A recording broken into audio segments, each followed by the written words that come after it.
I'm Rob Dietz. I'm Jason Bradford. And I'm Asher Miller. Welcome to Crazy Town, where 43% of adult diaper sales at Amazon are for their own workers. Hi, this is producer Melody Travers. In this season of Crazy Town, Jason, Asher, and Rob are exploring the watershed moments in history that have led humanity into the cascading crises we face in the 21st century.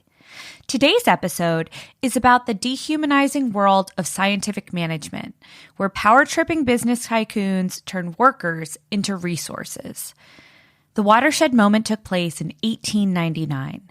At the time, the estimated carbon dioxide concentration in the atmosphere was 296 parts per million, and the global human population was 1.63 billion.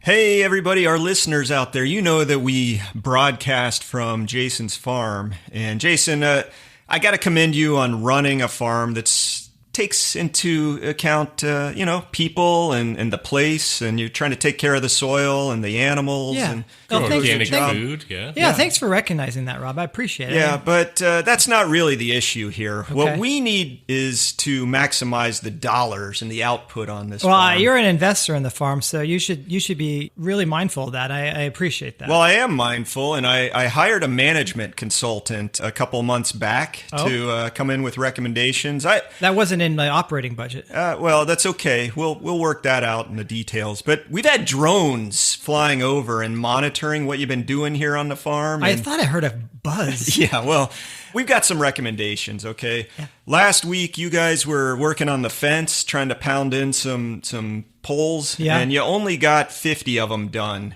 Our consultants say you could have gotten 52 of them done if you weren't wearing pants. It was cold.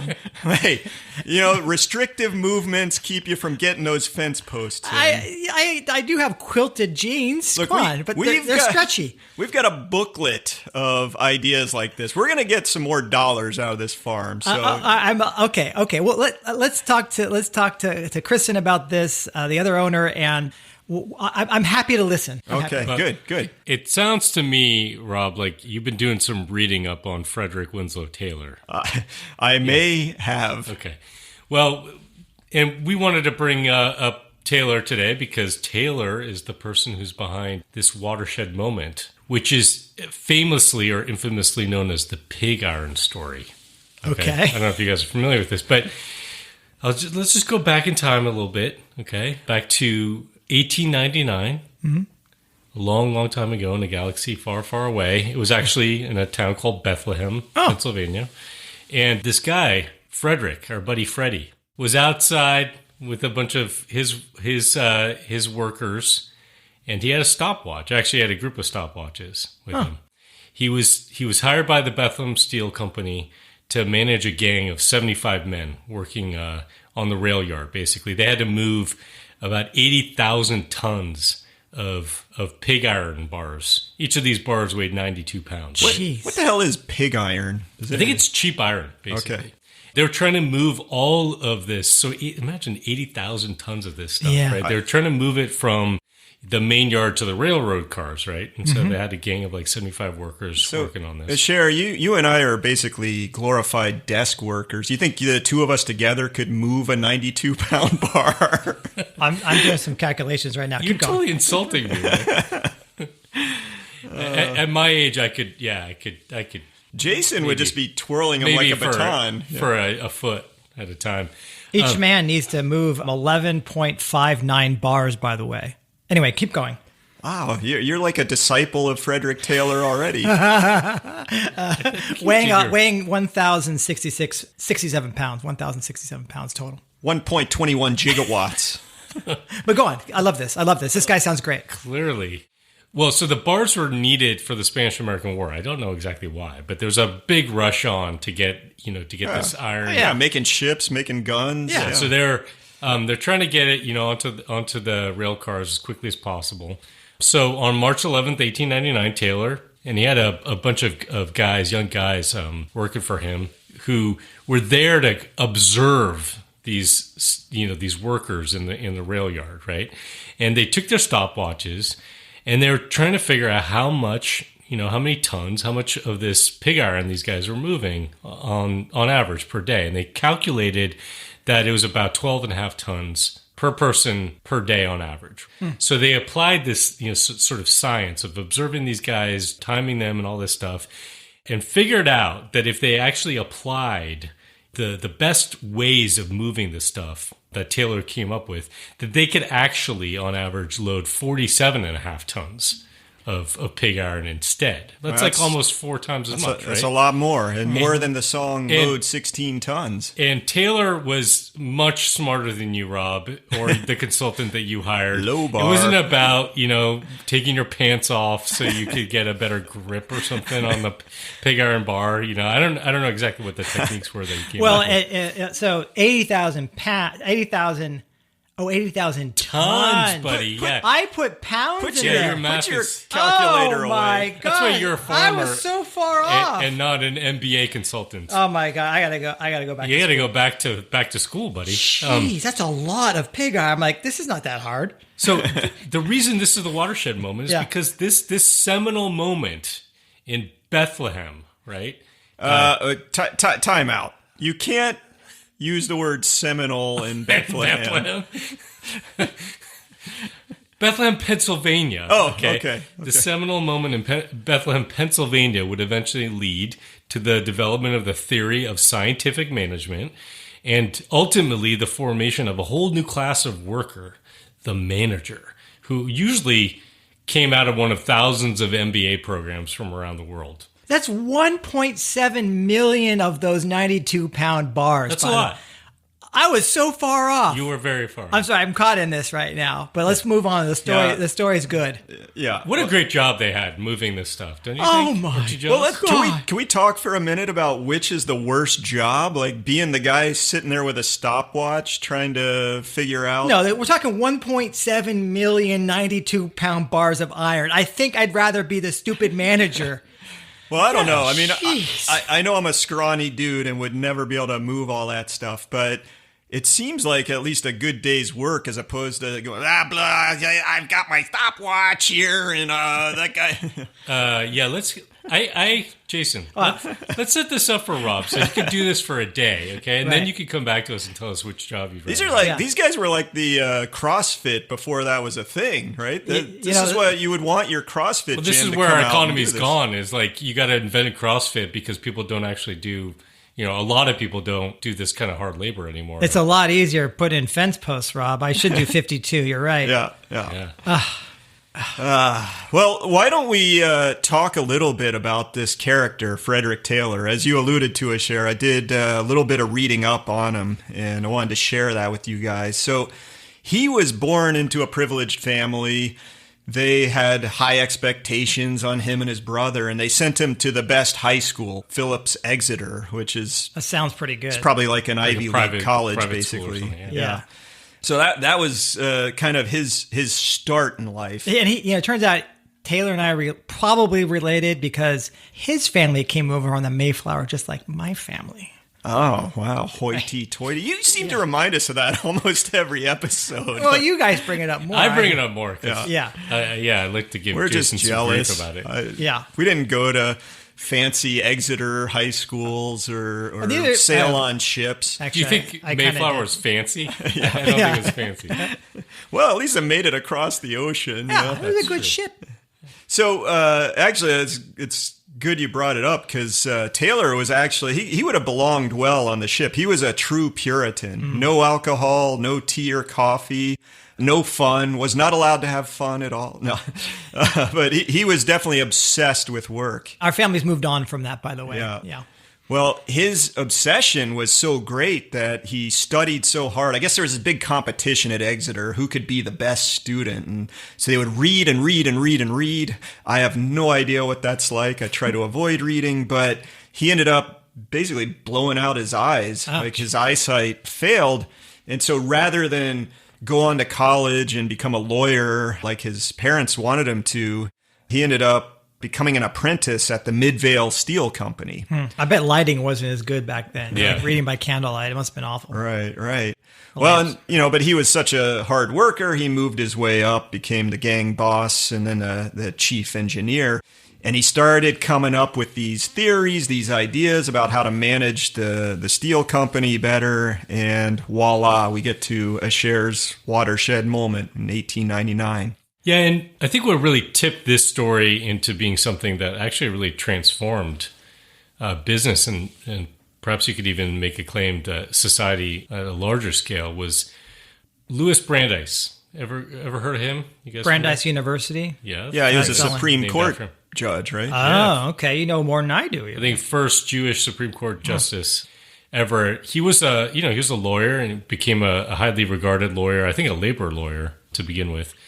And Brandeis actually became enamored. He heard about what our buddy Freddie was doing, and he talked it up. There was a situation where the railroad companies were petitioning the government. I guess they had to get approval to do a freight rate increase, and they're trying to jack it up. And Brandeis argued that instead of doing a price hike, they could save millions of dollars, like $1 million a day, if they just applied Taylor's scientific management techniques. 47.5 tons of pig iron loaded, baby. If they did that, they could be a lot more productive, and therefore they wouldn't have to increase If you the can rates. exploit the hell out of some labor, there's no reason to raise prices. But it's funny. He actually was a proponent and a defender of labor. He thought that applying scientific management would actually help these workers. Oh, interesting. Yeah, and that really put Taylor sort of on the map. It got a lot of press coverage and attention. I think at some point he actually was brought in to testify in front of Congress and stuff. In 1911, he published the Principles of Scientific Management based upon the sort of techniques and the approach that he developed at Bethlehem Steel. And that book ended up being voted the most influential management book of the 20th century by the Academy of Management in 2001. That's an academy I long to belong to someday. But you're the not top, good enough manager. You're the top manager at Post Carbon Institute. I'm not good enough to belong. But anyways, and all that was based on his experiences at Bethlehem Steel. And that book ended up becoming the best-selling business book in the first half of the 20th century.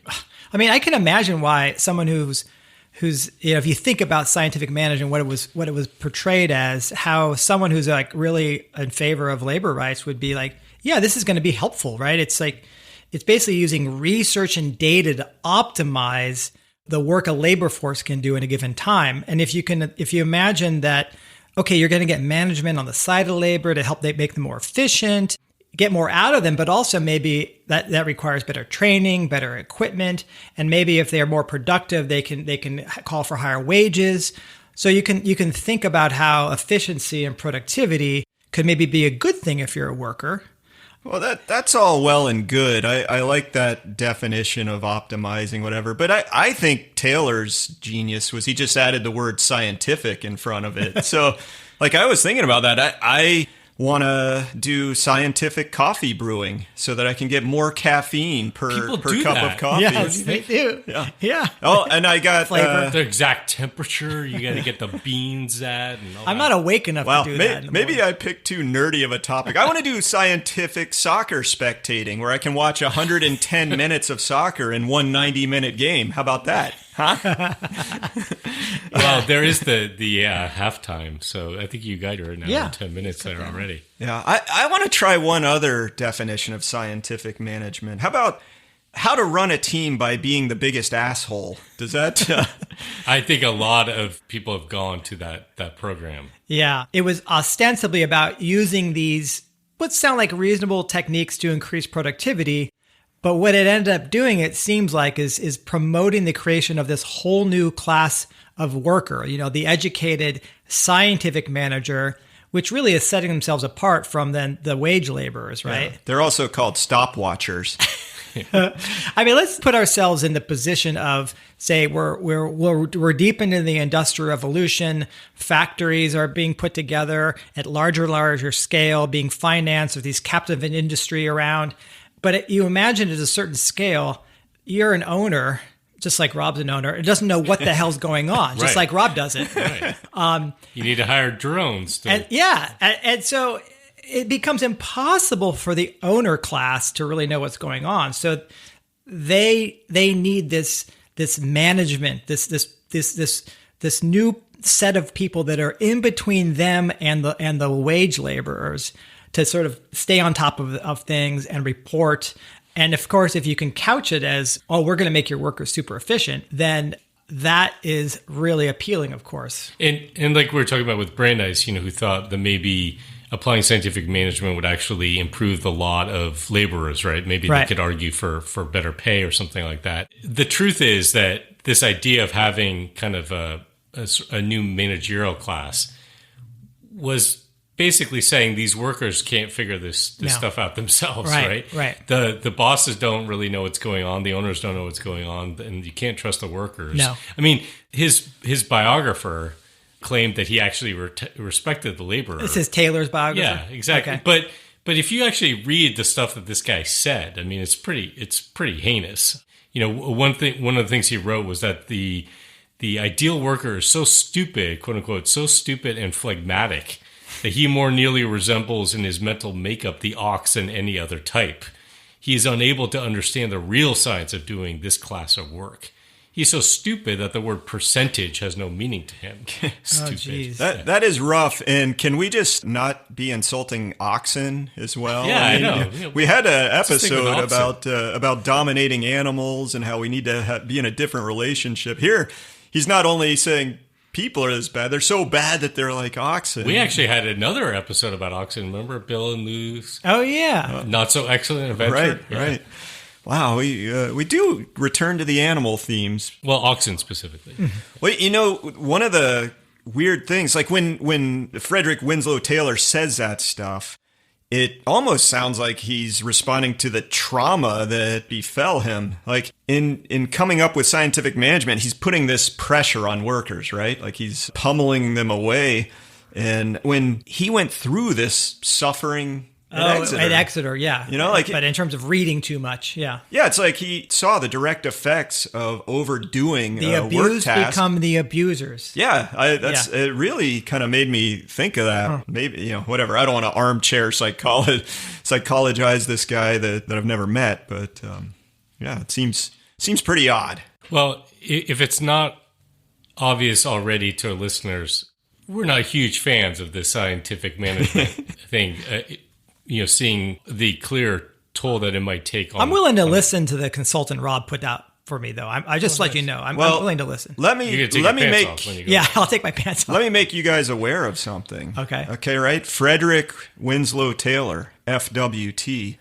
Make that an anagram. You got WTF. Oh, I thought you were going to say for the win. No.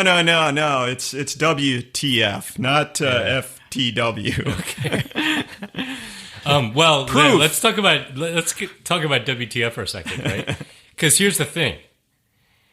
Not only, and we'll talk a little bit about this, not only are there some negative consequences of applying quote-unquote scientific management to labor, turns out that it's all kind of bullshit in the first place. So let's talk about this story, right? This story of what happened in Bethlehem, right? And I'm actually going to quote a great piece. In the manger? Yeah, in the manger. I'm going to quote a great piece by Jill Allure in the New Yorker, who talks about what actually, how did he come up with these 47.5 tons? Remember, that was the number that he came up with, which is that an average worker could ideally move in a day, right? That's crazy. So here's how he did it. Quote unquote, he chose 12 large, powerful Hungarians. Nice. So he picked out the strongest guys in the group, right? Borscht bread, baby. Let's go. And he observed them for an hour. He calculated that at the rate that they were working, they were loading 24 tons of pig iron per man per day, right? And then he handpicked this group and dared them to load 16.5 tons as fast as they could. I think he even offered them some extra pay. So they managed to do that in 14 minutes, right? So that yielded a rate of 71 tons per man per a 10-hour day. He then rounded that up to 75, right? But then he saw these guys, even these strong, strapping Hungarian dudes or whatever that were working at this rail yard were spent, man. Yeah. They were working as hard as they could. They'd ruptured 25 discs. Exactly. The ground was covered in Hungarian vomit. that looks like. It's red. Yeah, it's Beet juice. goulash. Is that? Yeah. Goulash. Maybe a paprika. We're so insulting to the poor Hungarian people. Oh, I'm sorry. Yeah. Not very nice of us. Not as insulting as Taylor was, I think. Okay, right. But I love Hungarian food. In any case, so, when he saw that, okay, not even these dudes can work their asses this hard for like 10 hours a day, right? So he decided he would reduce that number by about 40%. He's like, you gotta work in, quote unquote, a work to rest ratio, which was the law of heavy laboring. Right? That's So great. he's like, He's created a law. It's a law. Yeah. It's scientific. It's a scientific So wait, law. let me get this straight. You need a law that says if you work really hard, it's good to rest? yeah, exactly. I love managerisms. These are great quotes. So that's how he came up with this almost a fourfold increase in what these workers were doing, and he's basically riding them hard. And anyone who quit, anyone who was complaining about it, basically was fired. It turns out that there's only one dude, out of this entire group that could do anything close to this amount, right? Yeah. So clearly it wasn't sustainable. But Was he Hungarian? I don't know. Okay. No. His name was Henry Knoll. Oh, This guy. I don't know okay. if he's Guy, big guy. He was Austro-Hungarian. He was a descendant of Arnold Schwarzenegger, actually. Ancestor. Ancestor. Yes. Oh, sorry. Yeah.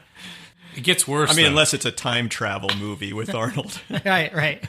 So not only is this whole thing skewed by the way he even did this quote-unquote experiment, right? But it turns out and this is an amazing thing, there's these two business professors in the 70s who did a close analysis of the pig iron experiments and actually went back into Taylor's things that he was saying and what he wrote down in his notes and his diary or whatever it was. He was talking up this story for years before he wrote his book, right? And it turns out he kept changing the story. So even this fucked up number, which was like totally unsustainable number, he just pulled out of thin air when he basically wrote this book. It wasn't a consistent thing. Wait, I got to do my calculations again. You're saying right here, I got my calculator here. So this scientific, this whole thing, scientific management, there's like no science involved in its origin story. 47 tons, 78 tons, 1.2 trillion tons per man. And the last kicker is, 2 years after he got hired, Bethlehem Steel basically ended up cutting him off, getting rid of him. He wasn't actually saving them much money. But the guy walked away with a cool $100,000 for this work, which, today's dollar is about like $3 million for doing this consulting work. Shit, I'm going on LinkedIn right now. I'm turning myself into a consultant. Yeah. Well, let's talk about this for a minute. I was joking with you about hiring a consultant, but when I was in college, senior year, all of these management consultants, they would come to the school to recruit people from the Wharton Business School, right? Okay. So, I mean, we had like the Boston Consulting Group, McKinsey, Carney, KPMG, all these, they're like highfalutin boutique, consultancy some of them are shops. huge. Yeah, some of them are really big. Yeah, McKinsey's McKinsey's enormous. huge, and I've not really liked anything they've written that I've read. But it was pretty wild. The setup was in our career center. There were these slots, almost like in a post office or something, where you could just drop your resume into the company's recruiting slot. And so I did that. I was like, Did they time how quickly you did it? Yeah, probably did, right? That guy. That guy was slow. Yeah, they had a camera watching. Oh, he only delivered 5 resumes in the 3 minutes. But no, I did drop with almost all of those kinds of management consultants, and I got quite a few interviews, but I didn't get hired by any of them. And I think it's because I tried to turn the interview around. I was like timing the guy on his questions. Dude, you only got 5 questions out. Hey, they can dish it out, but they can't take it. Clearly not. Yeah, so I'm sure that's why they didn't want the likes of me. But, I do think that's actually one of the legacies of Taylor is this whole industry of overconfident, think tanky consultants that come in and tell you how to run your show, even though they're not there. They just apply some goofball blunt instrument or what'd you call it? The law of whatever it was. They create also an aura of sort of guru-like status around them. And they may not know a whole lot about what you actually do. Yeah. But some outside consulting comes in and suddenly a company says, okay, well, they're telling us and we pay for it. It's Right. like, it's just... Well, we've talked about like I don't know if it's a sunk cost bias, but you invest in something Right. and you're like, it's got to be good. Yeah. Right? Yeah. And then you don't want to tell anyone how ridiculous the whole thing was because it makes you look bad. Right. So- Right. Well, it's amazing though. Like you said, some of it's this guru aura, but there's a lot of bullshit in it. And even though the debunking that you just gave us a share on Taylor's whole origin story, scientific management has become a big thing that really influences our culture. Yeah. There's actually an author, this guy, Robert Knigle, I'm not sure how you pronounce his name, but he wrote a book called The One Best Way, Frederick Winslow Taylor and the Enigma of Efficiency.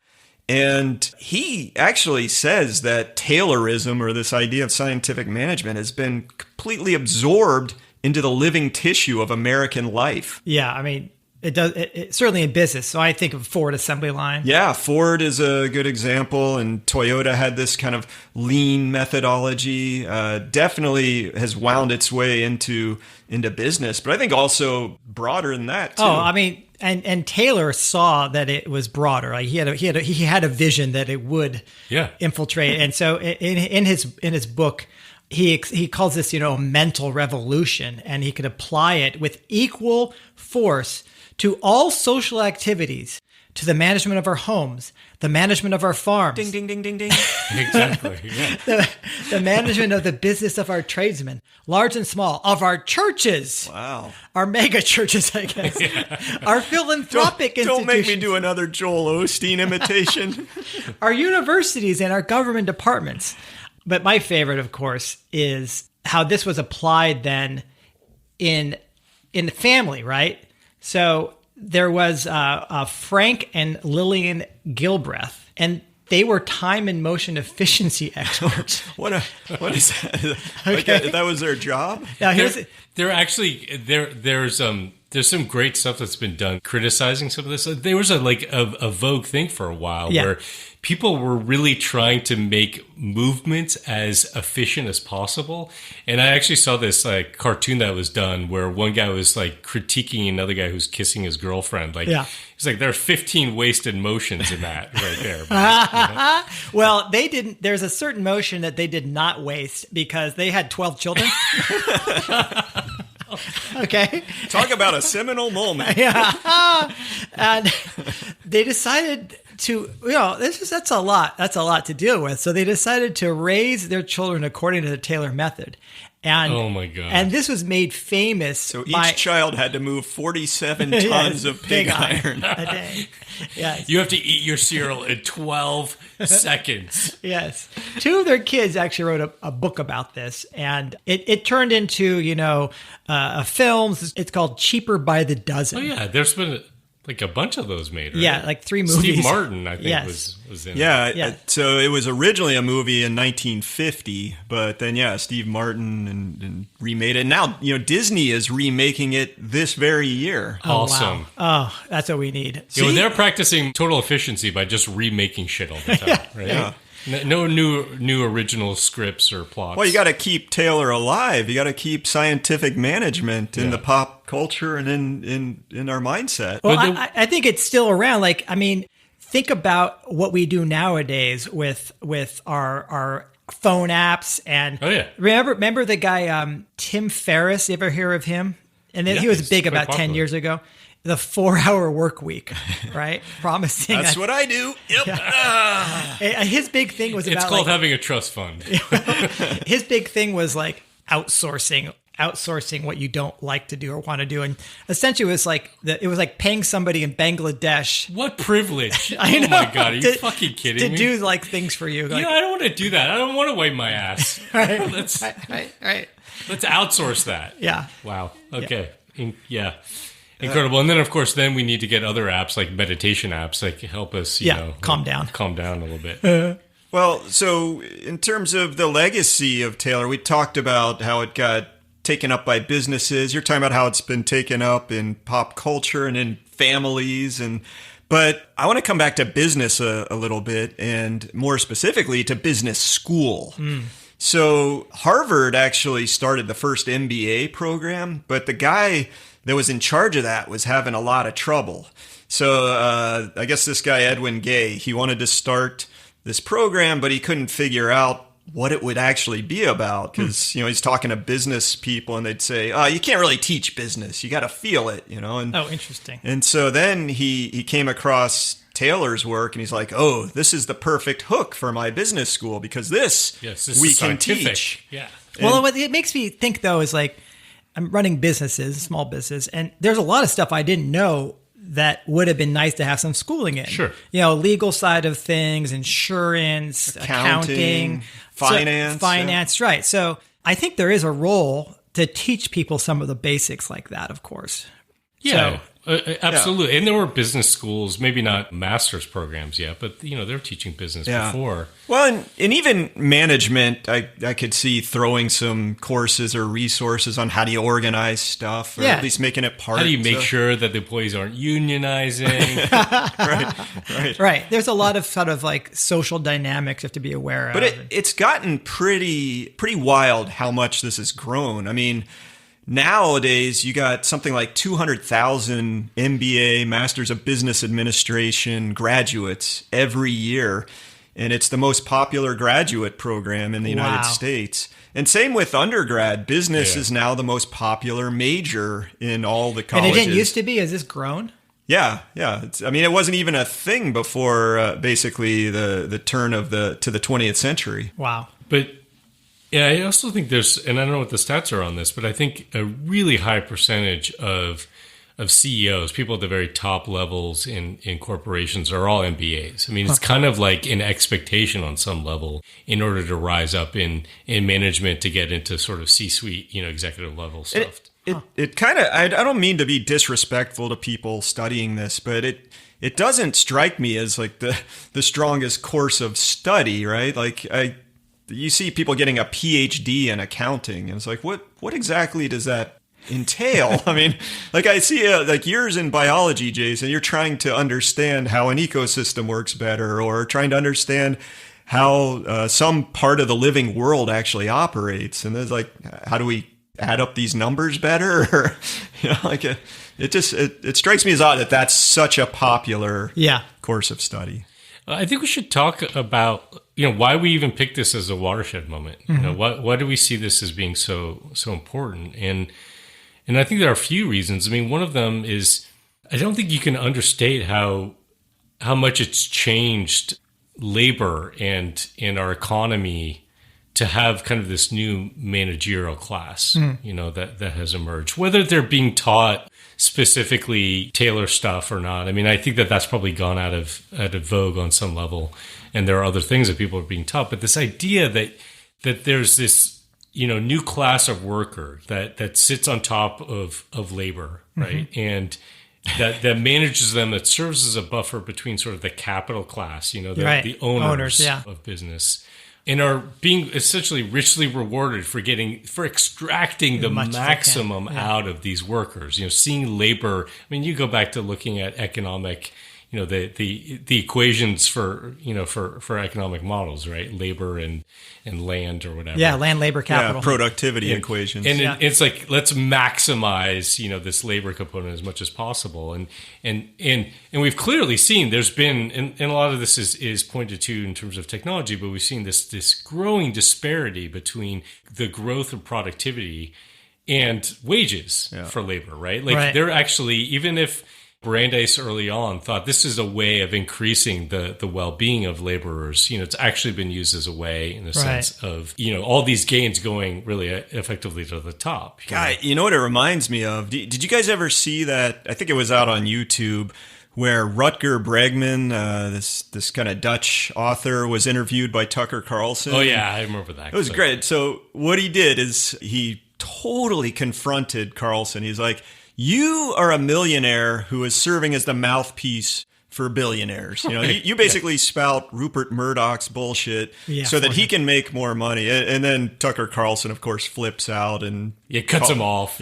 Calls him a butthead or whatever. And it's a great clip, but I really appreciate that because you're right. Like you have this whole class of people now that's like they're all getting enriched to a really insane level, but not as insane as the people employing them, all at the expense of the working class. It's not just the 1% or the 0.1%. it's this population of people who, and I don't want to disparage them all. I mean, obviously there are people who are, many of them I'm sure well-intentioned and they work hard and all this stuff. But this has absolutely fueled inequality by benefiting people. People go to these MBA programs, have to, in a sense, justify themselves. I'm sure they pay a lot of money for them too. I'm sure there's a lot of value that people get out of it, but this sort of veneer of science, right. to this. And then the graduates feel like they have to, it all feeds itself in a sense in terms of creating the system where there's this bifurcation. Right. Yeah. And you have to have, especially with these enormous corporations.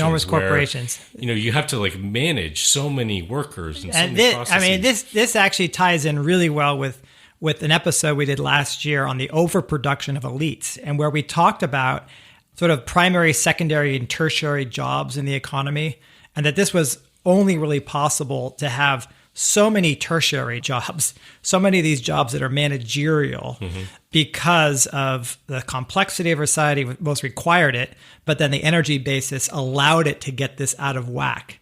And so I really think that's a really good tie into this. So you're seeing the rise of this as the Industrial Revolution is growing and consolidating, and societies are getting more and more complex with trade and division of labor, et cetera. And using more and more energy to do all of that. Yeah. And as we talked about, these sort of tertiary jobs are the best paying. Yeah, right? and they're the best paying. Like the primary jobs, right. The ones that we fundamentally need. Yeah. We call them essential workers now, right? But they get paid the least. It is kind of bonkers.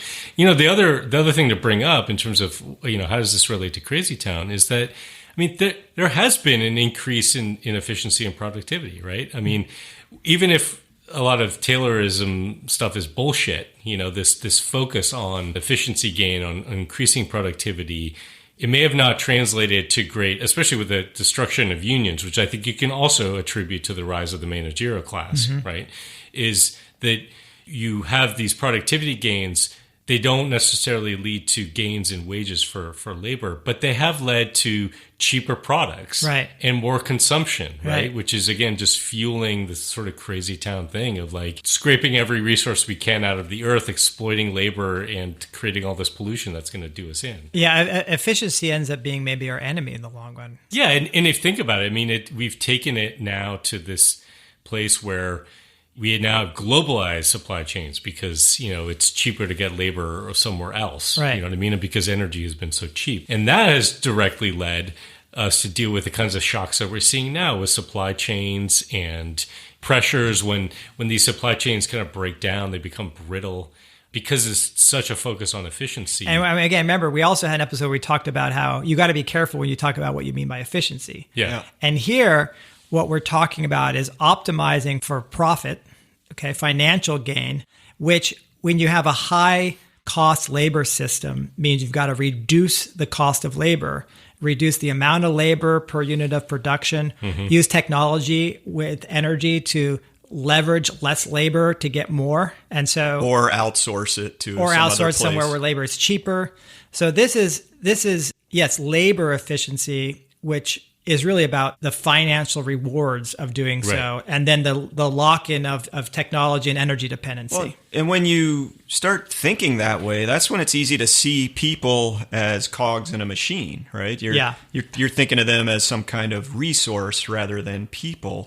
And I think this, we can kind of look at a culmination of this, at least today. Maybe this will get worse, but with the Amazon warehouse scene. Have you guys heard of ADAPT? No. ADAPT? Yeah, that's the Associate Development and Performance Tracker, which is used at Amazon to review employee performance. Wait, is this that app that they have to? Is it like an app that they have to install on their phones or something? Yeah, everyone is tracked. If they log off, that gets tracked. Basically, Big Brother is watching you there, and it's so you don't waste time with stuff like going to the bathroom or eating your lunch. Yeah, it's all, I guess, they've got this algorithm, right, that looks at what is the optimal productivity of a worker. And if you're not hitting those... It's Taylorism. It is. Yeah. The crazy thing is Usain Bolt was the employee that they used in the warehouse. And he was like... He was the employee of the month. He was going 100 meters in 9 seconds. And he was wearing what's called a Stadium Pal, which is this it's this bag that you wear around your ankle. And you put you have like basically like a catheter. Yeah. Hell, you joke, but employees have taken to peeing in bottles so that... Because they're worried about getting fired if they don't meet their We're time laughing, quotas. but that shit is not funny. That's insane. Yeah, right? plus the bottles, they have to buy them from Amazon. If they were smart, they just put them back on the shelf and get them shipped out. Oh, they could sell them for more. Your bottle comes pre-filled. That's good fertilizer. I'll take some of those. That's great. All right, you better watch it. You're going to end up with a shipment of urine bottles. If Bezos is listening, that's for sure. Oh, we're being tracked.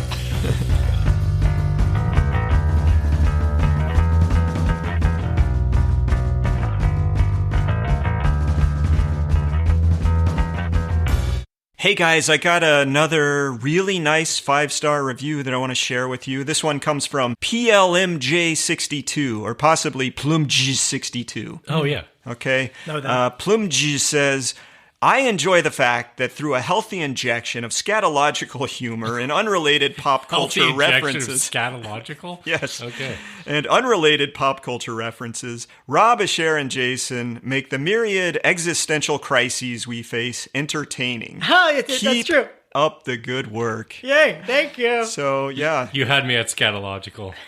Thanks. Thanks. And if you want to help us out like PLMJ62, please go to your favorite podcast app and leave us a 5-star rating. Hit that share button if you like an episode, and get your family and friends listening to Crazy Town.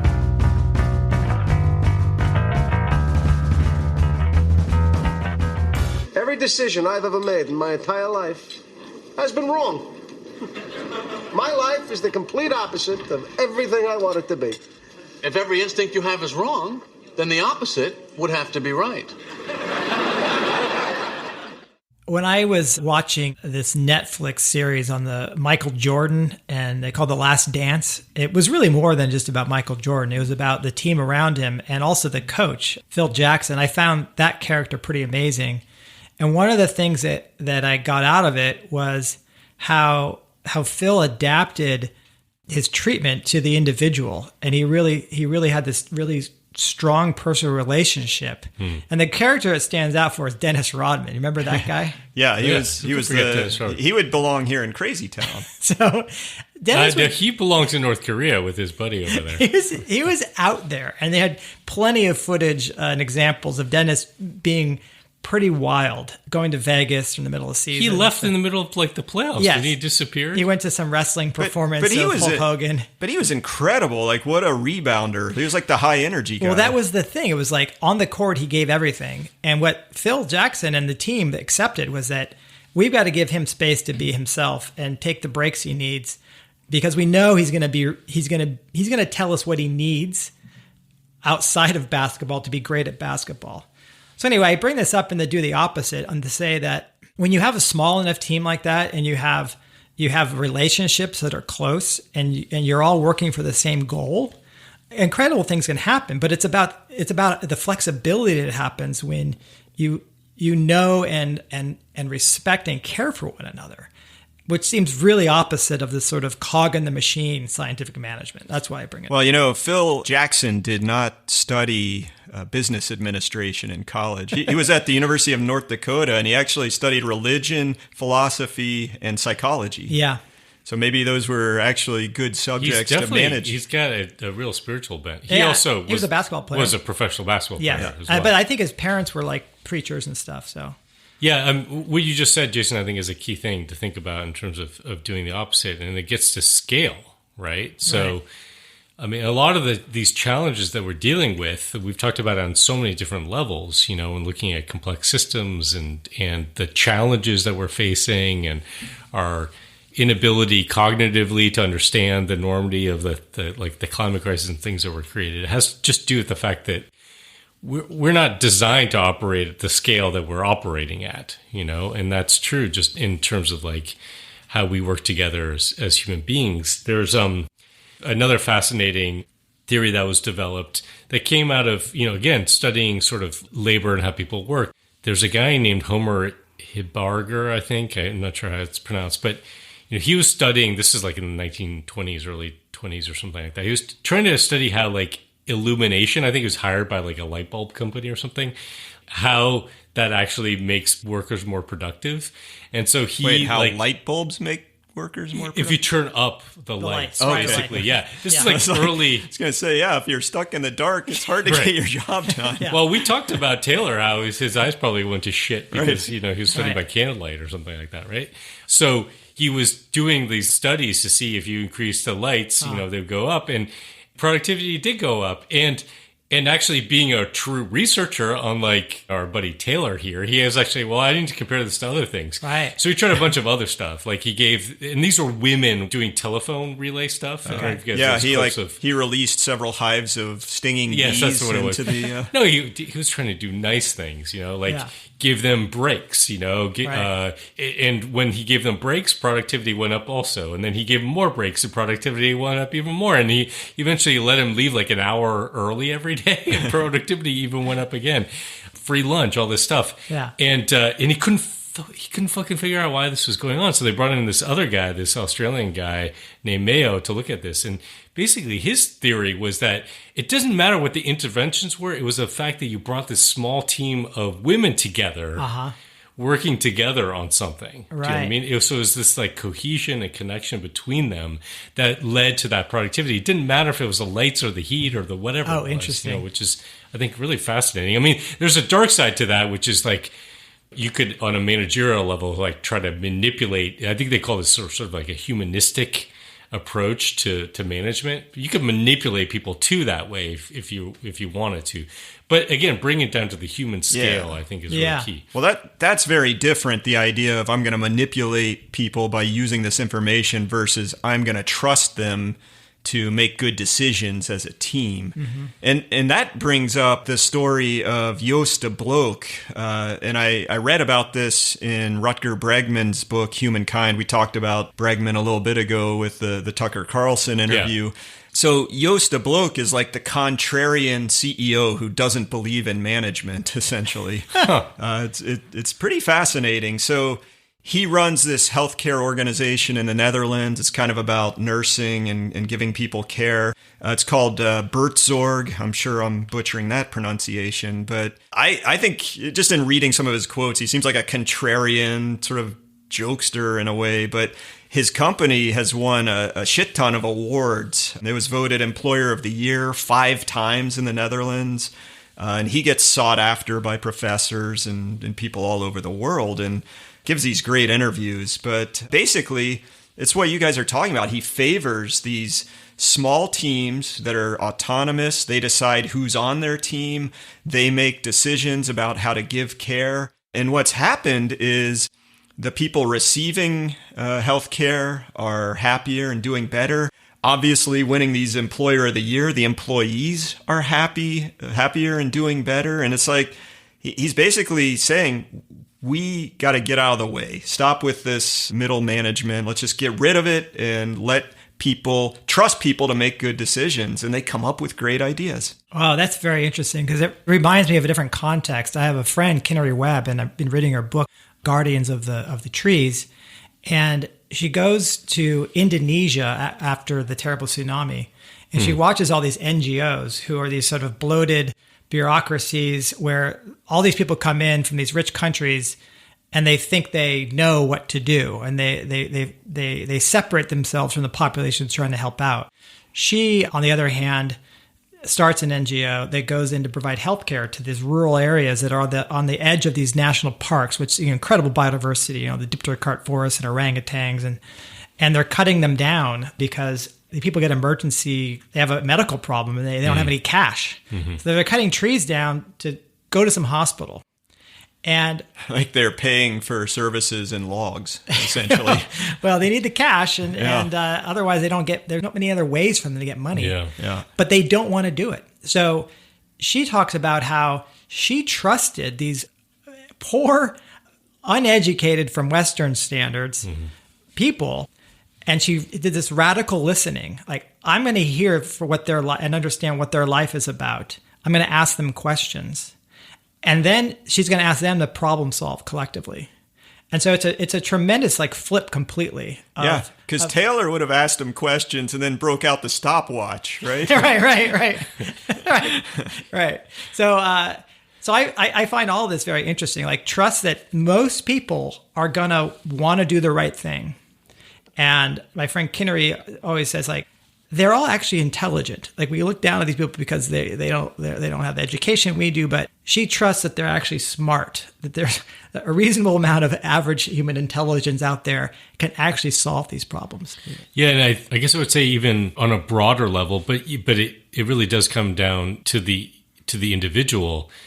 I think we have to recognize, you talked about this earlier, Rob, I think maybe the biographer of Taylor talked about how sort of Taylorism has become so seeped into our culture that we sort of see it as normal and reasonable and rational to be thinking about how productive and efficient we are. We always do this to ourselves. I do this in my life. I was actually just talking to my wife about this, and she's one of the most productive people I know, and she's always kept these like lists, going. And she's going through this process right now where she's like, I'm going to cut these lists down. Basically, I'm not going to do these lists anymore, and I'm not going to try to create more space. Now, there's a privilege to being able to do that she recognizes. There are a lot of people that are basically they don't have the freedom or flexibility to do that. But it takes those of us who are in a position where we do have some of that flexibility to say, we're measuring the wrong things here. Do you know what I mean? And you talked, Jason, about like when we talk about efficiency, we're talking about monetary and labor efficiency rather than like energy or resource efficiency. I think even efficiency as a whole or productivity, we should be thinking about sustainability and quality, Well, let's keep the good stuff from Taylor in the pop culture. So, he's all about cheaper by the dozen, right? But Joost de Blok's teams are actually 12 people in his company. Nice. Huh. So let's try that. Let's try better by the dozen. That's a good one.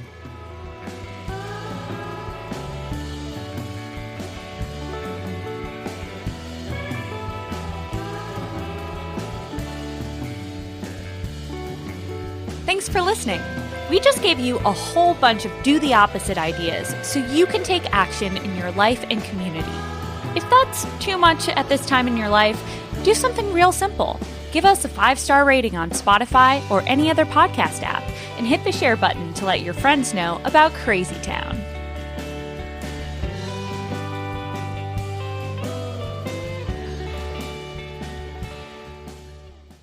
Really happy to present the sponsor for today's show, LifeQuacker. And LifeQuacker is about seamless balance and integration. It is the first app to combine the best technology to both squeeze the most out of each moment in your work life while also giving you the self-care to keep you from drinking too heavily as a consequence. Wake up hearing from famous motivational deep thought leaders while managing your waking moments with the most complete suite of intuitive calendars, Gantt charts, and delightful reminder tones to provide a consistent pressure to keep you focused, on task, and oh so productive. But wait, it is all worthwhile because in the late evening, you get a few hours to do yoga, Tuvan throat singing, and many other downshifting techniques to efficiently recuperate. Get up the next morning, bright-eyed and bushy-tailed, and go at it again like the champ you are. LifeQuacker. Don't waste your moments. Count them. One moment. Two moments.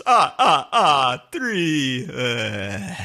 Crazy town. Da, da, da, da, da, da, da, crazy town.